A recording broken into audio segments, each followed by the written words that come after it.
All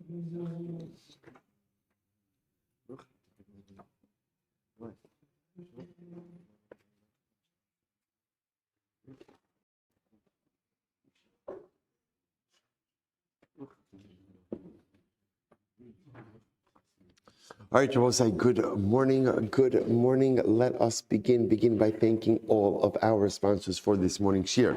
To thank our Talmud Torah sponsors for the month of Adar, Haba'alim Latova, Benjamin and Elise Wall of Eretz Yisrael, for dedicating all the Shemar Drushos this month, and are proud to support the incredible worldwide work that the SOTC family does on behalf of the Jewish people. Incredible, and thank you for the sponsorship. Our Week of Learning sponsors, Paul and Kathy Pollack, in memory of Paul's grandfather, Samuel Pollack Zecharia ben Zecharia Zichron Debrach. Our Daf Yomi sponsors for today, Ayala and Sarah Steinberg, for dedicating the shir in the schus of continued health for Shulamis Chanabas Susha, and for an ultimate and enduring refuah. In the merit of our Talmud Torah, all of the Neshama Shav and Aliyah, the families in Nechama, all those who need a refuah, should have one together with Kol Cholei Yisrael, should be Zochem Ras Hashem, to brachas and besaros tovos for all of Am Yisrael.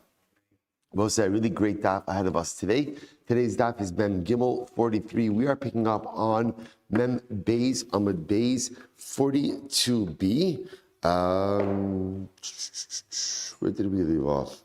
Oh, Amrav Yehuda, right? Amrav Yehuda Amarav? Excellent. So Amrav Yehuda Amarav, which I will say is 2, 4, 6, 8, 10, 12, 14, 16, 18, 20, 22, 24, 26, 27 lines up from the bottom. Okay, right? Or if you see where Tosas Kitanai is, if you move your finger to the left, about 3 lines down from there. Amrav Yehuda Amarav. So it's a very interesting case here. Ason min hakotzim min hanimin umin hagardin. So we'll say in this case over here, you're making your tzitzis. Essentially, the common denominator in all of these cases is you're going ahead and you're making it from leftover thread. In other words, so you're going ahead and you're making your baguette. You're creating the baguette for tzitzis, and then you have leftover thread. So what you do is that thread extends down, and then you utilize that thread ultimately again for tzitzis. Now, the common denominator in these cases, again, in addition to what I just mentioned, Rashi's Gemara says over here, Pesula. Ultimately, again, it's pasul. Now, why is it pasul? Rashi says, Kozman shemichubar on the baguette debainon asiya lishma. Because remember, we're going to talk about this more. Tzitzis requires lishma, which means the tzitzis themselves must be done lishma. Now, we're going to see what parts of the process actually have to be done lishma. Lishma means for the sake of the mitzvah. But one thing is clear, the actual tying of the tzitzis has to be done lishma. So interestingly enough, so in this case over here, where you're kind of making your beged, you have leftover thread, the thread hangs down, that certainly cannot satisfy the criteria for tzitzis. Okay, minasisin kshera. Ultimately, again, but if you make tzitzis out of a ball of wool, ultimately, again, it's going to be kosher. When I said over this halacha in front of Shmuel, so that what that means is if you just take stamp wool, and you make tzitzis, that should be fine. So Shmuel, when I said this over in the presence of Shmuel, Shmuel said even making tzitzis from a stam ball of wool is not going to work either. Why? But inon tevia lishma. So Rabbi said this is very interesting because Shmuel holds that ultimately, again, the spinning of the wool, the creation of the wool itself, has to be done lishma. So Rabbi said this is now a new level.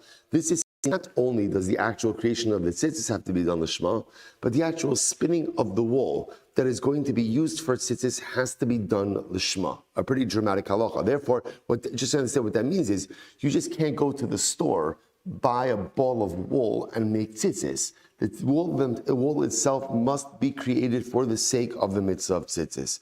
To which the Gemara says, in reality, this is actually a machlokes tanoim. So the Gemara says, Ketanoi. What's the machlokes tanoim? Ketanoi. Tzipan. Tzipan.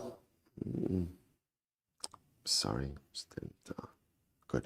Tzipan zahav oshetala lein ar behema tmea. So if you went ahead and this happens to be talking about over here about alocha l'maisa tefillin. If you cover your tefillin with gold, or you went ahead and you put on top of it the hide of a non-kosher animal, ultimately again tmea.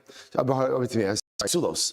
Ultimately, the tefillin is going to be puzzle, which makes sense because remember again, a gold bias, as nice as that sounds, halacha l'maisa is not proper. Obviously, the hide of a non-kosher animal is not going to work. The Gemara says, "Ar behema tmeya ksheros." But if you use leather from a kosher animal, it is going to be kosher. The afa pishalo ibdan lishma, even though the leather was not tanned for the sake of the mitzvah. Even though the leather was not tanned for the sake of the mitzvah, ultimately, again, halacha l'maisa, the tefillin are still going to be kosher. So we'll say, what do you see according to this opinion? Now, just to understand, the discussion over here is,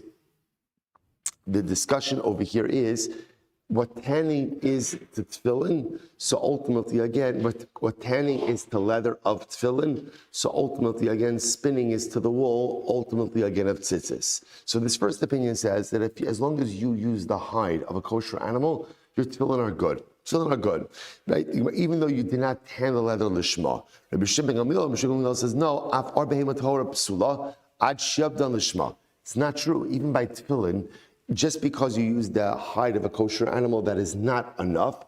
The hide itself must actually be tanned for the sake of the mitzvah of tefillin. It has to be done lishma. So we'll say, just interestingly enough, halacha l'maisa, that's how we paskin, that the hide for tefillin has to be tanned lishma. In other words, not just enough to use the hide of a kosher animal. The tanning process of the leather must be done for the sake of the mitzvah of tefillin. What about by tzitzis? So we'll say, listen to this. So the Shulchan Aruch in Siman Yud Aleph in Aruch Chaim Paskins, hachutin tzarech sheyehei tviyan lishma. So that is the halacha. You have the wool for tzitzis must be spun for the sake of the mitzvah of tzitzis. So you have a snow day, and you decide you want to go ahead and make yourself a new pair of tzitzis, and you go to the craft store, you decide to buy a ball of wool. That is not going to work. The wool used for tzitzis itself must be spun lishma. Now, I'll just point out over here that Ramah Paskins, he says, Haga, the yesh machmirin af l'naftzon lishma. Now, the Ramah says, interestingly enough, some say the wool has to even be combed for the sake of the mitzvah of tzitzis. Now, again, I will say, so remember, again, the spinning of the wool, that's already once it's been fashioned once it's already ready to be processed. So the combing of it is an earlier stage. So the Ramah quotes that chumrah, but he says, "V'haminag lahakel b'nafos." But ultimately, the minhag is to be makel by the combing. So the combing of the wool doesn't have to be done lishma, but the spinning of the wool absolutely has to be done lishma. So a really incredible piece of halacha l'maisa. All right, let's go back there. All right, we'll say, anyone who's setting their alarm that late, I don't know, what are you waking up for? Late chakras? Like, what is that? 5:59 in the morning, ridiculous. Okay, the Gemara says, I'm assuming that was a Sunday alarm that somebody accidentally set for weekday. That's what I'll be done like hafsuchos. So the Gemara goes right there. The Gemara says as follows. Good. So we'll say that. So that is our first nugget of halacha today. The wool has to be spun. The wool has to be spun lishma halacha l'maisa. Good. Next. Amar le Abaye Rav Shmuel bar Rabbi Yehuda. Hat chelta hechit savisla. So we'll say, interestingly enough, so now we'll say we're going to delve a little bit into ches. Now the truth is, we have to speak a lot more about cheles in general, about where it comes from. So we're going to delve into that a little bit today. So this cheles, how do we dye with it? How do we dye? How do we use it as a dye? All right, so the Gemara says as follows. What's the process? So Amalei, Maisinan dam chilazim.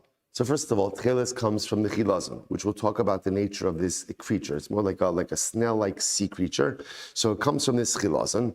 V'samanim, this Gemara says, v'samanin v'raminan lehu biyora. So obviously, again, you have to boil it up in a pot. We add in certain additional additives, which we will again discuss. Rashi says, okay, so we put it in this pot, in this large pot, we boil it up. So we'll say, so remember again, when it works with the chilazon, when you're making it, you need to make sure that the particular chilazon and that the way it's being warmed up, that the dye will take to the wool. So therefore, before you start dyeing tzitzis en masse, you do a test string. So you go ahead, so you take a little bit of the dye in an eggshell. In other words, you use the eggshell as a scoop, take a little bit of dye in the eggshell, and then v'ta'amina lehu ba'udra. You test it on a piece of wool. Then v'shadinan lahu bi'asa, v'kalina lehu la'udra. So assuming that the test goes well, what do? You have to discard the rest of the tcheles dye in the eggshell. Because what we're going to see is that once tcheles dye was used for anything other than the mitzvah of tzitzis, it becomes puzzle for use as tzitzis, for tzitzis. So therefore, again, let's say, so you scooped up some tcheles dye in an eggshell, you used some of it for the test string. Now let's say you have leftover, that leftover is unfit for tzitzis. So therefore, you have to discard the rest of the dye in the eggshell. Furthermore, interesting, what do you do with the test string? What do you do with it? You burn it. Now again, we spoke about a little bit in yesterday's daf, which makes sense. What are we concerned about? We're concerned that if that test string is left lying around, what's going to happen? Someone's going to end up utilizing it. And as we saw in yesterday's daf, you cannot use the test string ultimately, again, for the mitzvah of tzitzis. So therefore, in order to avoid any type of situation or any type of confusion, we burn it. But Rashi says, "Vitamin leba udra moch mitzovin osa ve'osa klipa leidam yachla." Good. So Gemara says as follows: Shma mina tlas. So we'll say, see from here three things. Which I will say, by the way, there's an interesting Musar Haskell in this, right? That some things in life are so dangerous and so toxic that it's not enough just to put it to the side, but you have to burn it. You have to get rid of it. There are certain things in life that you can't use, right? That are, so to speak, unusable in life. Okay, set it on the side. And other things that are dangerous enough that I need to totally rid myself of it. And if I don't get rid of it, it just poses a danger by being in existence. Interesting is something. Where it says, Shmamina tlas. There are three things that we learn from here. Shmamina, number one, ti'ima psula. So obviously, number one, what we see is that halacha l'maisa, the test string is unusable. That string is unusable. Good. Number two, shmamina deba'inan siyah l'shma. Number two, when making tzitzis, right, specifically again the tcheles, the dyeing of the tcheles, dyeing of the tzitzis, has to be done for the sake of the mitzvah of tzitzis. And number three, shmamina ti'ima psula, ti'ima pasla. This is interesting, Abba Saib. This is the third thing Rashi points out over here. If you were to take the leftover tcheles dye in the eggshell, right, that was used for the test run, and you were to pour that back into the pot of tcheles dye, that would invalidate the rest of the pot.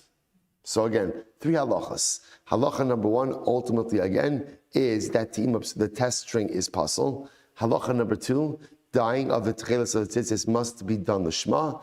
And halacha number three, if you were to pour back any of the leftover tcheles testing dye into the pot, it would invalidate the entire pot. So the Gemara says, Hainu ti'ima psula, hainu tzvil l'shma. Here's the issue. 1 and 2 are effectively the same thing, right? 1 and 2 are the same thing. What was number one? You can't use the test string for tzitzis. What was number two? That when dyeing the string, it has to be done l'shma. That's the same thing. In other words, why can't you use the test string for tzitzis? Why? Because halacha l'maisa it wasn't done l'shma. So that's the same thing. Amar Rav Ashi, you're right. Matam ka'amar. Really, they're right. They're linked. Matam tima psula. Really, number two modifies number one. So number one says you can't use the test string for tzitzis, and then number two says why not? Mishum daba'inan svia l'shma. Because halacha l'maisa, you require dyeing l'shma. Okay, so indeed 1 and 2 are actually linked. To which the Gemara says kitanoi. In reality, this is a machlokes tanoim. Tima psula mishum shene'emar klil tcheles. Divrei Rabbi Chanina ben Gamliel. So we'll say, so why is it that the test string is pasul? Ultimately, again, because the pasuk says klil tcheles. That's why pasuk is klil tcheles, which means we'll say right here. If you look at Rashi says kula tcheles. Kol tcheles ba'inan shehei kol.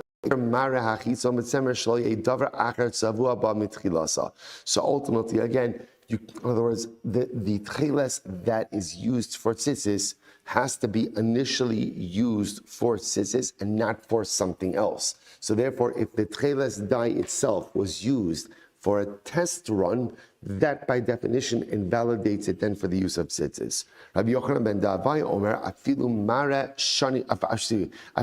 sheni sheba kasher. Rabbi Yochanan ben Davai, he disagrees. And he says, ultimately, again, halacha l'maisa, even a second use of the tcheles dye, ultimately, again, is going to be kasher. Shne'emar ushni tolas. Now, a little bit of a different play on words over here. Shni tolas, Shabbos is talking about different dyes, actually red dye, but it's a little bit of a drash over here. Shni means sheni, even the second use, even the second run, ultimately, again, is going to be kasher. Rashi says over here, afilu mara sheni sheba, shekvar nitzva bat semer acher, v'zeh sheni kasher. Even if the dye initially was used to first dye a first garment, and now you're using the leftover dye for the second garment, ultimately, again, it is going to be kasher, shni tolas. Okay, interesting. I will say bottom line takeaway halacha is that in order for the tcheles to be kasher, ultimately the string has to be dyed lishma. Therefore, again, halacha l'maisa, the dye used in the test run is going to be invalid. Even the leftover dye in the test run, in the eggshell test run, is going to be invalid. And of course, the string itself utilized in the test run is going to be pasul as well. And that is halacha l'maisa. Let's go back there. Tanabanan. Tcheles in labedika. This is very interesting. There is no way to ascertain if something is tcheles or an imitation dye.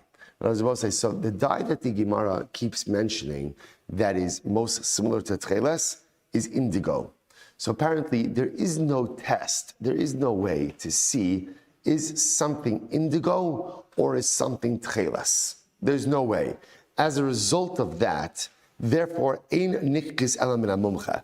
You can only buy tcheles from an expert. So this is very interesting, right? So because there is no way to ascertain whether or not something is legitimate tcheles or not, you have to buy it from a reliable source. Tefillin yesh la bedika. Conversely, right? Tefillin, you can ascertain whether or not tefillin is good or not. So I'll say how. You look at the parshios, right? You look at the parchment, you look at the parshios, how's everything written? So tefillin has bedika, therefore, furthermore, ve'in nichtin element amumcha. Prabhu said, but these are very interesting. But even though tefillin, ultimately, again, you could check whether or not tefillin are correct or not, you still have to buy tefillin from an expert. Prabhu said, now why is that? This is very interesting. Tefillin have a unique detail, which is they require ibud lishma. You have to tan the parchment used for the tefillin and for the parshios lishma. So now remember, that's not discernible. You can't see that. Now, what I can see is I could see parshios, I can see how they're written, I can see the nature of that, I can see all of those things. I cannot see whether or not tanning was done lishma. So because of that detail by tefillin, therefore, halacha l'maisa, you can only buy tefillin from a trustworthy source. So fascinating. Next, Svarim and Mezuzos, when it comes to Sifrei Torah and Mezuzos, Yesh Lahen Bedikas. First of all, you can inspect them, right? You can visually inspect them to see if they're appropriate. V'nichkin Mikal Adam. Now, I'll say, interestingly enough, you could buy them from anyone. Isn't that fascinating? Why? Because apparently Sifrei Torah and Mezuzos do not require Ibud Lishma. The parchment, right? The hide does not have to be tanned for the sake of mitzvah. Incredible. Utcheles, so fine. So both say, obviously, our focus over here is tcheles. So Gemara says, utcheles ein la bedika. But both say, interestingly enough, the Gemara says, tcheles doesn't have any inspection, right? So in other words, there is no way to know, is something tcheles or is something indigo dye? No way to know. So because of that, you can only buy it from a trustworthy source. Is that true? Varav Yitzchak, B'rei Rav Yehuda, Badikle. Ultimately, again, but again, the Gemara says, but Rabbi Yitzchak, Rabbi Yehuda, he did have a test. He did have a way to devise whether or not tcheles is really tcheles. How did he do it? Well, listen to this. Maisi magvi gila umayid shavla lisa. So he would bring the following idea. He would go ahead and he would bring some type of alum material, and then maim the shavla lisa. Rashi says over here, fenugreek water. So some type of alum, fenugreek water, umemi raglayim top of mem gimel. Meimi raglaim ben arba'im yom. And urine, now this is interesting. It says literally again, urine, 40-day urine.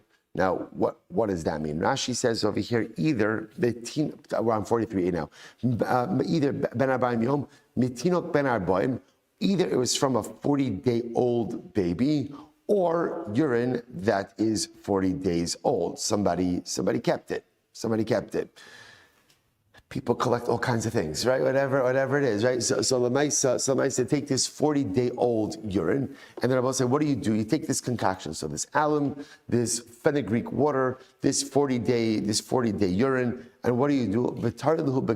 Take the tzitzis, ultimately again dip it in there and leave it in there. Leave it in there from evening until morning. So we'll say, so what happens? Ifrad chazise psula. So again, if the blue fades, literally it means if the blue separates from the wall. But again, if the blue fades, ultimately again it's possible. Lo ifrit chazise, but if the blue did not fade, ultimately again it is kosher. So the point that I will say is there is a way to determine if something is tcheles or if something is indigo. There is a process. Why do you say it's not a process?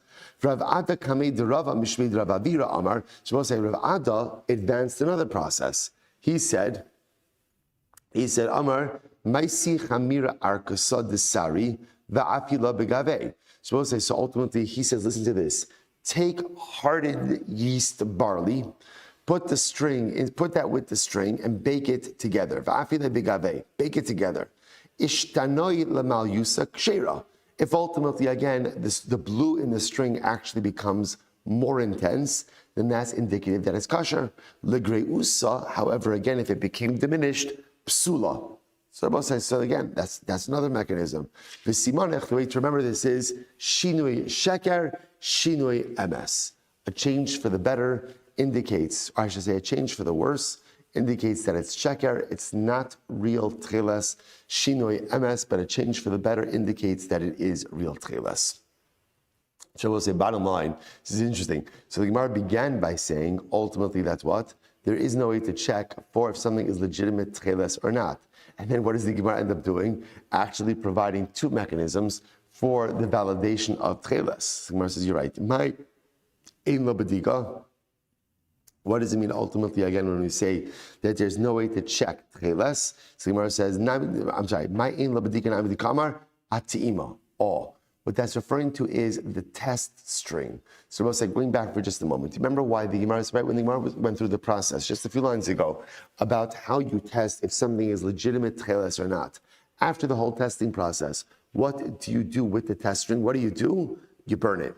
Why do you burn it? Because at the end of the day, there's absolutely no way to tell what's the test string and what's the real string. So because there is no way to tell that, therefore the only approach, right? The only strategy is burn the test string. But in Achinami, there is a way to test if something is legitimate tcheles or if it's an indigo imitation. So the Gemara says, Mar mimashchi aisi tchelta.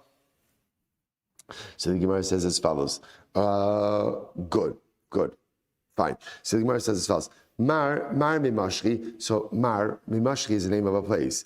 Aisi tchelta b'shnei Rav Achai. Ultimately, again, he brought forward tcheles. This is during the times of Rav Achai. But kua b'Rav Yitzchak b'Rav Yehuda. So it's interesting. So this guy Mar from the city of Mashchi came along and he had tcheles. But again, I will say the shaila was it real tcheles or was it indigo? So this must be a situation where he didn't buy it from a trustworthy source. So because he didn't buy from a trustworthy source, he was unsure, is it legit tcheles or not? So what happened? But Rav Yitzchak b'Rav Yehuda, ve'ifrit chazusei. So they used the mechanism of Rav Yitzchak b'Rav Yehuda. That's the mixture of the alum, the fenugreek water, and the urine. And what ended up happening? The color was diminished, indicating that what? That it was not real tcheles. But interestingly enough, kidrav ada ve'ishtaina lemal yusa. But interestingly enough, then they used the Rav Ada approach, which was baking it with the yeast of barley yeast, and ultimately, again, the color became stronger. So what do you do with that? So Savar Lemifsalei. So Mipashtos, they assumed, okay, well, since it failed the first test, therefore, by definition, ultimately, again, it must be unfit tcheles.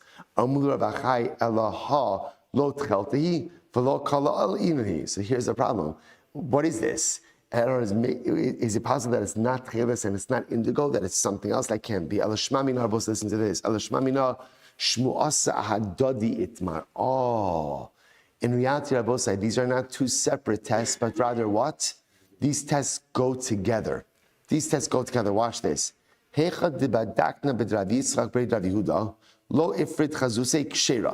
listen to this. If you use the first test, the Rav Yitzchak test, what's Rav Yitzchak test? That's the alum, the fenugreek water, and the urine. If you use that test and the tchel is passed, you're good to go. Lo ifrit chazusei kshera, right? You're good to go. You're good to go. Ifrit chazusei, but if it failed that first test, let's say the color became diminished, then but kimele b'drav ada, then you use the second test. So we'll say, interestingly enough, they're not two separate tests, rather they're two co-joint tests. But again, the order is important. First thing you do is the Rav Yitzchak test. Again, that's the alum, the fenugreek water, and the urine. If it passes that test, it's vadai tchelas. If it fails that test, then you subject it to the second test of the Rav Ada's test, which is the barley yeast. If it passes that test, fantastic. If it fails that test, then it's for sure not tchelas. Incredible. Incredible. Bechamira arkasa ishtani lemalyusa kshera l'greusa psula. Ultimately, again, if Rashi says over here, no, good. Bechamira arkasa ishtani lemalyusa kshera l'greusa psula. Good. So again, if it changes, ultimately, again, in that case, once you subject to the second test, if it changes and it looks better, then ultimately, again, that is tchelas. But if it changes, ultimately, again, it's diminished, then that indicates that it's not tchelas, but rather, again, it's an indigo. And therefore, again, we'll say they sent from there, they confirm this, that it's not two independent tests, rather what? It's two tests that ultimately work together. Incredible. Rabbi Mani Dayik Vizaben Kuchumri Masnisa.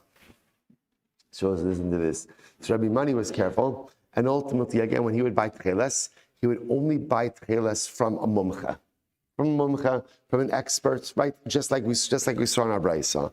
Amalehu Sabo. So there was an elder man who saw Rabbi Mani what he was doing. Haki avod kamay de kamach.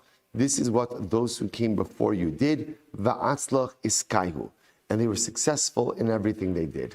So it's interesting, by the way. So first of all, what's fascinating to see is it sounds like Rabbi Mani is doing something that's like a chumrah. Meanwhile, again, it's pretty much just what the halacha, explicit halacha said before, that you have to buy it from an expert source. But rather, it appears that people generally did not do this. So therefore, amazingly enough, Rabbi Mani was only buying from an expert source, this Saba. So we'll say whenever you see just like an unnamed old man in the Gemara, who is that? Is it just an old man? Is it Eliyahu Navi? Who is it? Okay, the Gemara doesn't tell us over here, but Lamai says something very interesting. So this old man says to Rabbi Mani, the people who came before you, previous generations did this same thing. They also only bought from a mumcha, and as a result of that, they had tremendous hatzlacha in everything they did. I will say, so what does that mean, right? What is this, like a skula? So if you go out and you only buy your techelas from a trusted source, that's a skula to be successful in business, right? The skula to be successful in life. So perhaps what the Gemara is saying is like this. A lot of times in life, we go ahead and we kind of live in the world of gray. There are things that we do that are a little bit iffy, right? And for all of us, right? We all have things in our lives that are gray. So much of success in life is eliminating the gray. Know that the life that you're living is a vadai good life. The things that you're doing are really okay and not, it's not terrible. In fact, there's a Mishnah, the Mishnah in Pirkei Avos says, al tarbe la'aser mados, which means literally again, don't tithe by estimation.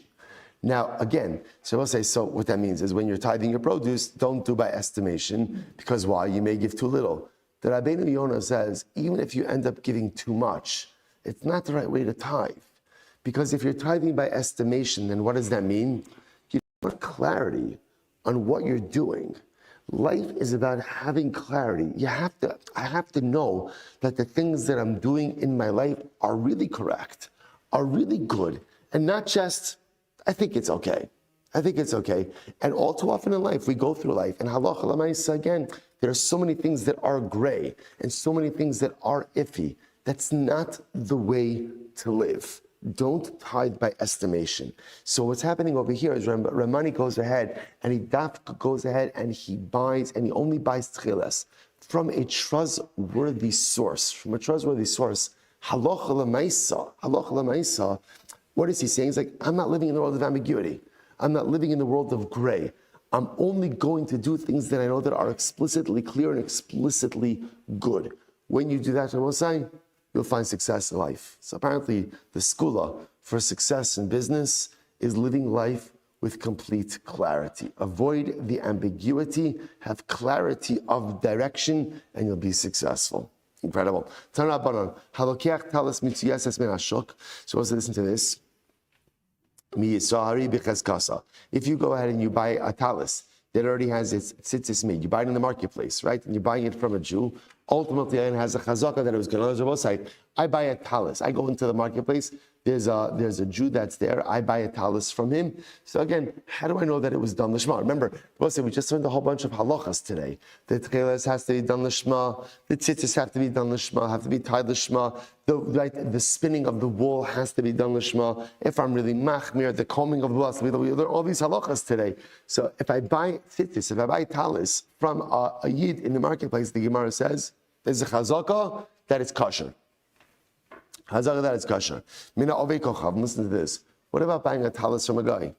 What about buying a talis, right? A fully made talis from a non-Jew. Ultimately, again, what's the status there? Kshera. So listen to this. If it's from a merchant, then it's kosher. Mina hedyo psula.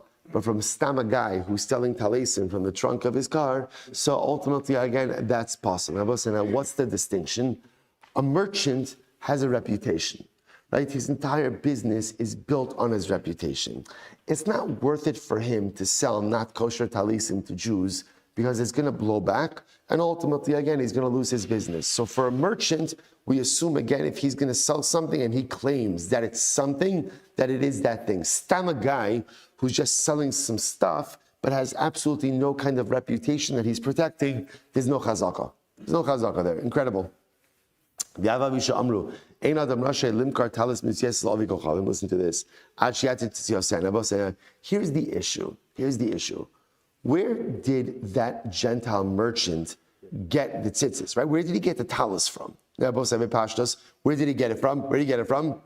A Jew. Now there's a halacha, this is fascinating. There's a halacha that says that a Jew is not allowed to sell a talis to a non-Jew unless, of course, he first removes the tzitzis from the four corners. Okay? So in which case, I will say that begs. So now, by the way, just pause. Why not? Right? Why can't you sell a talis with tzitzis to a non-Jew? My timer. Some say because of zona. What does that mean, mishum zona? It's actually quite interesting. Rashi says, Dilma zona havile zona Yisraelis usvura Yisraeli diti boile. Varvina mishum lo tischatin bam. Lishnachrina. So let's listen to this. Lishnachrina mishum zona ovedes kochavim dilma yoav lahu ove kochavim besna. Va'amra ki yisomasa. This is incredible. Rashi gives two interpretations. Interpretation number one is if there is a Jewish harlot and she sees a man with a talis coming to her, so perhaps she'd be willing to engage in relations with this man because he's Jewish, but she would not be willing to engage in relations with a non-Jewish man. But if the akum has a talis, ultimately what? She'll think he's a Jew, and she'll be willing to go ahead and engage in relations with him. She'll say, which is fascinating on two levels, right? Number one, that even a zona, I will say, you'll think to yourself, come on, you're a zona, right? Now you're particular with your customer base, right? The answer is yes. Just because people do bad things doesn't mean that we don't have standards also, right? None of us are saints, right? And we all have that, right? We all have plenty of things that we do wrong, and then certain things that, no, I would never do that, right? Like with righteous indignation, right?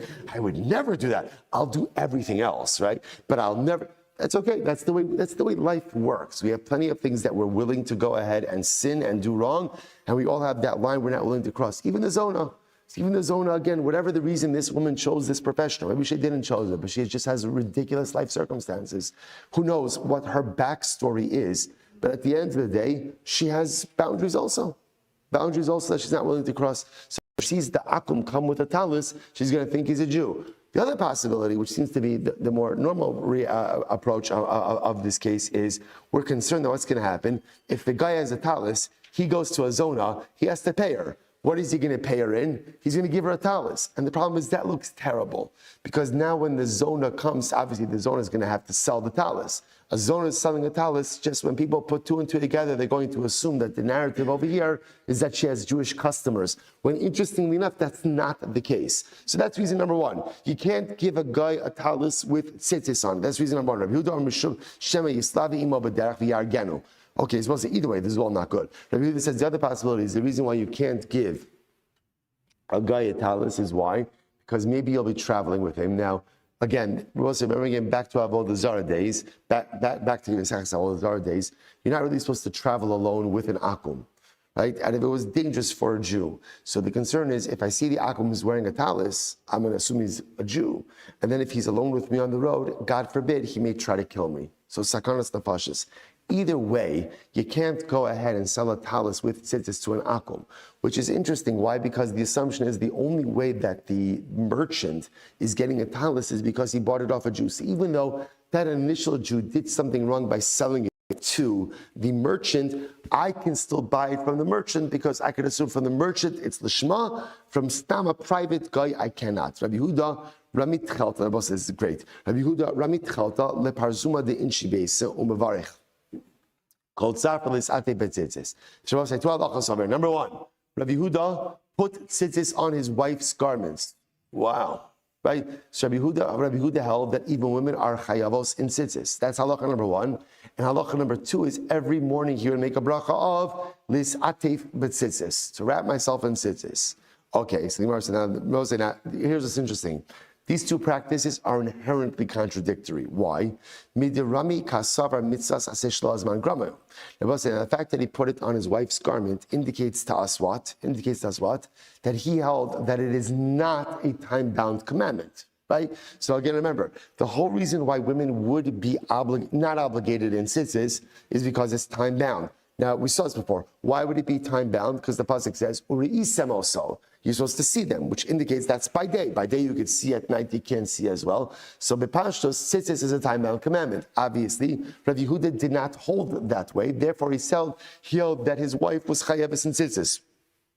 If that's the case, amay mevarich kol safra v'safra. Ultimately, again, if that's the case, then why is he making a new bracha on it every single morning? If it's an unending mitzvah, then bepashtos, once you make a bracha on it, that's it. That bracha should cover you really just going forward because the mitzvah itself never ceases.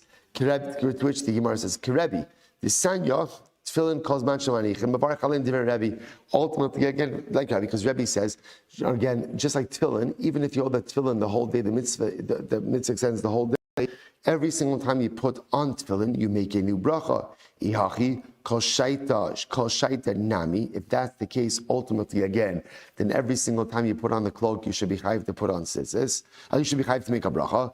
Rabbi Yehuda in inish tzniyahavi. Rabbi Yehuda was very tzniya, very modest.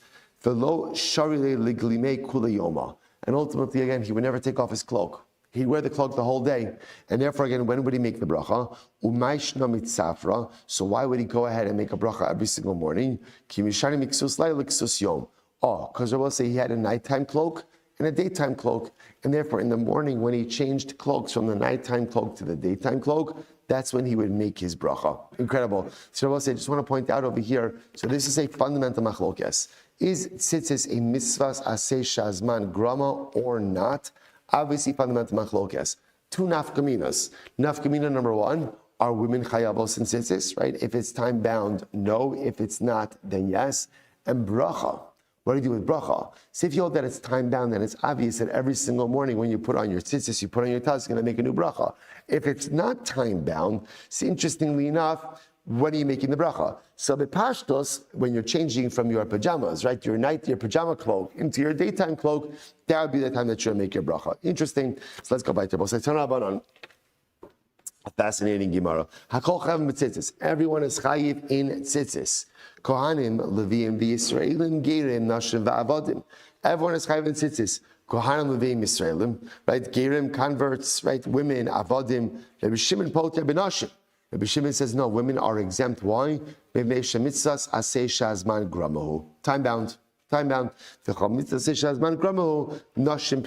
And women are exempt from any time-bound mitzvah. So first of all, let's go back for a second. Everybody's chayiv in tzitzis. Kohanim Yisraelim and Leviim. That's kind of obvious. So Gemara says, "Di Kohanim Leviim Yisraelim P'turei man lechayiv." So we'll say, if Kohanim Leviim and Yisraelim would be P'turim, so who exactly would be chayiv? To which the Gemara says, "No, I'll tell you why. It's fascinating. Kohanim is shrichalev. The truth is, the chiddush over is Kohanim. Why? I would have thought, Hoeluk sev lo silbosh shatnis semer ufishtim yachtov." Now let's remember again, we go back to this dramatic juxtaposition. What's the juxtaposition? Torah says you can't wear shatnez, wool, and linen together. Further, then it says what? Make tzitzis for yourself. I would have thought like this. Man delo lishteri kilayim legabe belavisha hu demechai b'tzitzis. We'll say second wide line. I would have thought, who's chayv in tzitzis? A person who otherwise would never have a license to wear shatnez. Right? In other words, the juxtaposition of both sides says there's a prohibition of shatnez, but then the juxtaposition of tzitzis and shatnez says except by tzitzis. So who's obligated to wear tzitzis? That's a person whose only shot at wearing shatnez is tzitzis. However, both the second wide line, Hani Kohanim hol v'ishtri kilayim legabayu lo chayvu.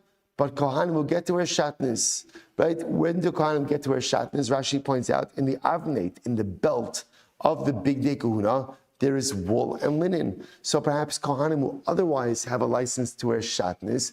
Perhaps halacha l'maisa, they should not be chayiv in tzitzis. Kamash malon, no. Kamash malon, nehid the ishteri be'idan avoda, below idan avoda lo ishteri. You're right. Kohanim have a license to wear shatnez. When? During the times of the avodah. When it's not the time of the avodah, they don't have a license to wear shatnez. Therefore, again, that's why the Brisa says even Kohanim. Interesting. So I will say, by the way, which is also very important, a Kohen is only permitted to wear big day kahuna when he's doing the avodah. Right? If a Kohen wears the big day kahuna not during the times of avodah, he's actually in violation for wearing shatnez. Interesting halacha. Okay. Rabbi Shimon Pota Benashim. Rabbi Shimon says women are exempt from tzitzis. My time, what's the reason? My time, Rabbi Shimon the Sanya. Uri'isim also, prat luksus laila. Ultimately, and you will see that tzitzis, what does this come to exclude? Ksus laila. So we'll say this is great machlokes. Great machlokes. So Pasuk says you shall see the tzitzis. What does that come to exclude? Ksus laila. We'll say ksus laila means nighttime clothing.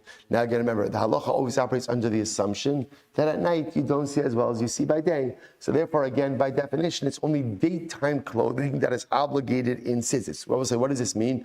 You decide, it's right, you're going to splurge. You decide to treat yourself. I'm getting myself a pair of four-cornered pajamas, right? I've always wanted it my whole life, right? I'm going to splurge. No one's ever gotten the hint. Now I'm getting myself four-cornered pajamas. The halacha is that does not require tzitzis, right? Why? Because that's called ksus laila. That's called nighttime clothing. And since it says, so, product ksus laila, or ela product ksus suma, ooh. Maybe it comes to exclude the clothing of a blind person. Since a blind person obviously can't see his clothing, maybe he's exempt. Ultimately, his clothing is exempt from tzitzis. Kishu omer asher techaseba. The Bazik says you have to put tzitzis on clothing you cover yourself with. Harei ksus suma omer. That comes to include the clothing of a blind person. Ma'ani mekaimu re'isim also. So what does it say re'isim also? Prat. Luksus laila, that comes to exclude ultimately again nighttime clothing. So Gemara says, ra'is l'rabos ksusuma or ksus laila. So how do you know to include the clothing of a blind person? The clothing of a blind person is chayiv in tzitzis, but nighttime clothing is parted from tzitzis. Very simple. Mar ba'ani ksusuma sheyeshna bere'iyah eitzel achirim. The clothing of a blind person, you're right, the blind person can't see his own clothing, but what? Everyone else can. So that is clothing that is seen. Whereas nighttime clothing can't be seen by anyone else. So Rabbi say, also comes to really do two things. Number one, tell you, since this only applies by day, not at night, right? Therefore, and it only applies to daytime clothing, doesn't apply to nighttime clothing. But Rabban on Amud Beis, for Rabban on Haish Asher Techaseba, my Avdile. What do the Rabbanan do with the phrase Asher Techaseba? What do they do with that? Suppose that they need it for the following brisa. Al arba kanfos kisuscha. Suppose that you shall go ahead and you shall put tzitzis on the four corners. Al arba kanfos kisuscha. You shall go Asher Techaseba. Arba below shalosh. That dafka, it's a four-cornered garment and not three. If you have a three-cornered garment, there's no chiyuv in tzitzis at all. Ata omer arba v'lo shalosh. So you're saying four and not three. O ena ela arba v'lo chamish. Maybe not. Maybe it comes to exclude a five-cornered garment. Then maybe a five-cornered garment shouldn't be chayiv in tzitzis. Kishu omer asher techaseba.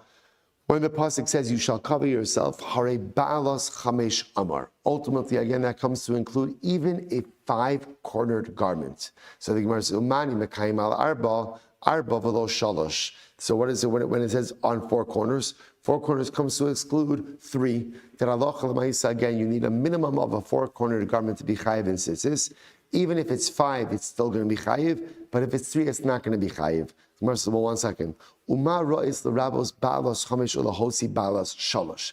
How do you know? So we'll say. So remember, all the Torah says is gedilim ta'asalach al arba kanfos kisuscha. The Torah says, right? Asher techaseh ba. You shall go ahead and put tzitzis on the four corners of your garment that you shall cover yourself with. So the Gemara says, Asher techaseh ba comes to include even a five-cornered garment, but comes to exclude a three-cornered garment. Gemara just says, how do you know that? How do you know that ultimately, again, to include a five-cornered garment and to exclude a three-cornered one? To which the Gemara says it's very simple. Simple. Mar ba'ani balos chamesh sheyesh bechlal chamesh arba. Simple. I include a five-cornered garment. Why? Why? Because included in five is four. Umotzi ani balos shalosh she'ein bechlal shalosh arba. And I will exclude ultimately again a three-cornered garment. Why? Because ultimately again, three does not include four. Incredible. For Rabbi Shimon ma'asher nafka. Rabbi Shimon learns the sound from the word asher. For Rabbanan, asher lo mashmaluhu. The Rabbanan don't darshan the word asher at all. Incredible. For Rabbanan, hi uri isim also. So just to understand, just to appreciate, just kind of like the overarching machlokes that's unfolding over here. The overarching machlokes Rabbi say is mitzvah a mitzvah saseh shazman grama. That's really what this is. Is tzitzis a time-bound commandment or not? That is a machlokes. That is a machlokes. And I will say, interestingly enough, it hinges a lot on the phrase uri isim also. So again, just the way we paskin that tzitzis is a time-bound commandment. It is a mitzvah aseh shazman grama, and that's why again women will be pturos. And that's why, interestingly enough, there's two things over here. The mitzvah of tzitzis does not apply at night, which means that once nightfall comes, if you want to take off your tzitzis, you can do so. Now, it's unnecessary. Just keep it on until you go to sleep, right? But you can.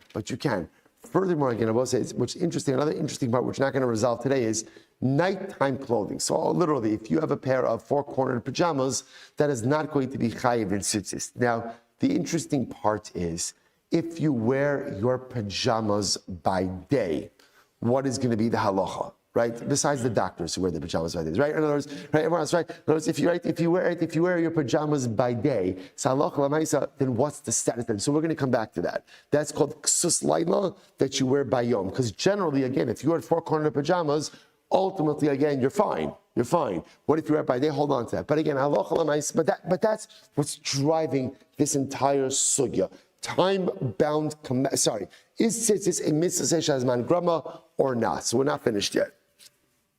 The Gemara goes back to B'Rabbanan, hi uri isim also ma'avdila. So we'll say this is very beautiful. Now, we're going to get into, for the remaining few moments that we have, some really incredible Gemara. Well, it's all been incredible Gemara. B'Rabbanan, hi uri isim also ma'avdila. What did Rabbanan do with the uri isim also?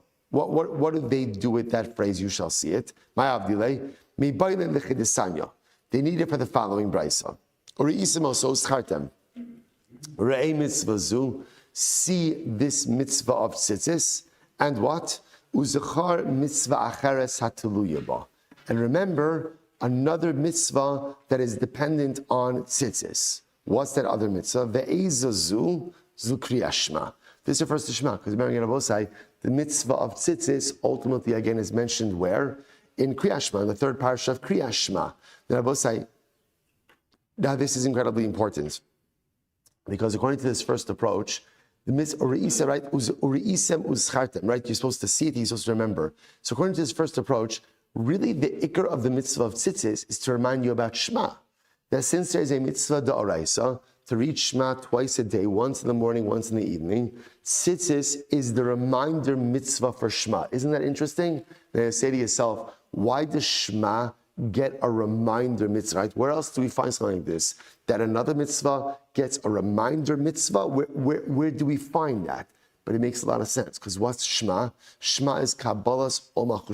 Shema is the acceptance of the yoke of heaven. Shema ultimately, again, is the statement which solidifies and concretizes our relationship with HaKadosh Baruch Hu. It is at the center of our belief system. So therefore, it is so important that ultimately, again, HaKadosh Baruch Hu wanted us to have another mitzvah to remind us to do it. So the entire essence of tzitzis is ultimately, again, to remind us about Kabbalah's Ol Malchus Shamayim. To remind us, which Abba say also makes sense, which is why, listen to this. There's a whole deeper discussion over here, which is we go out of our way to obligate ourselves in tzitzis, right? Think about this in just a moment, right? Tzitzis is even a four-cornered garment. Go ahead and put tzitzis on it. Yet what do?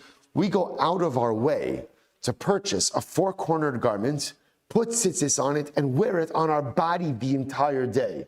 Why? But it makes a lot of sense.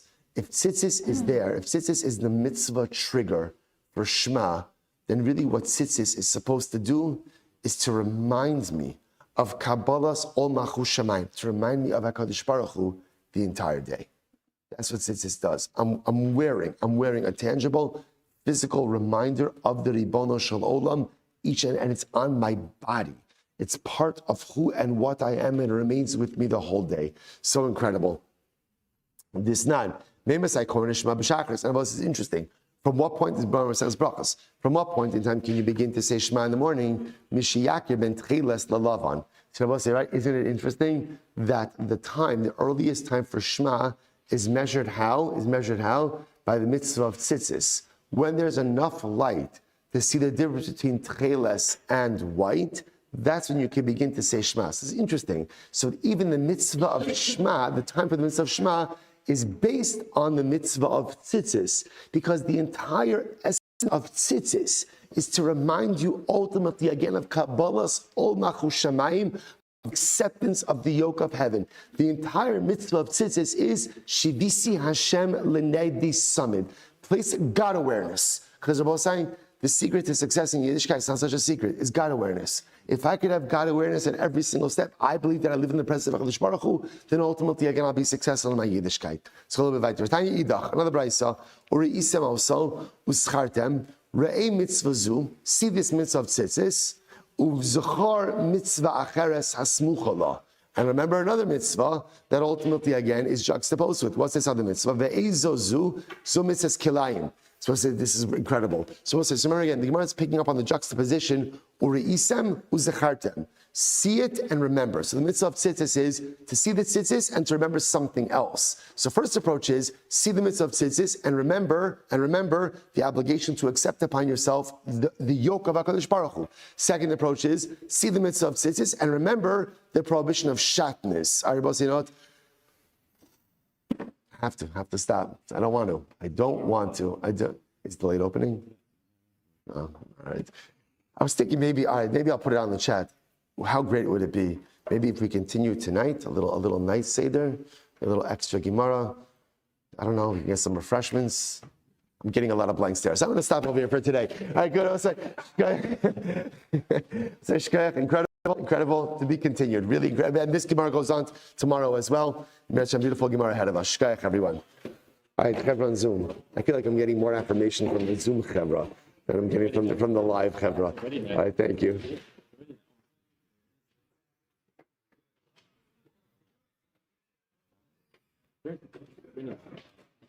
Our Kadash has delayed opening today. Supposed to go in there to speak.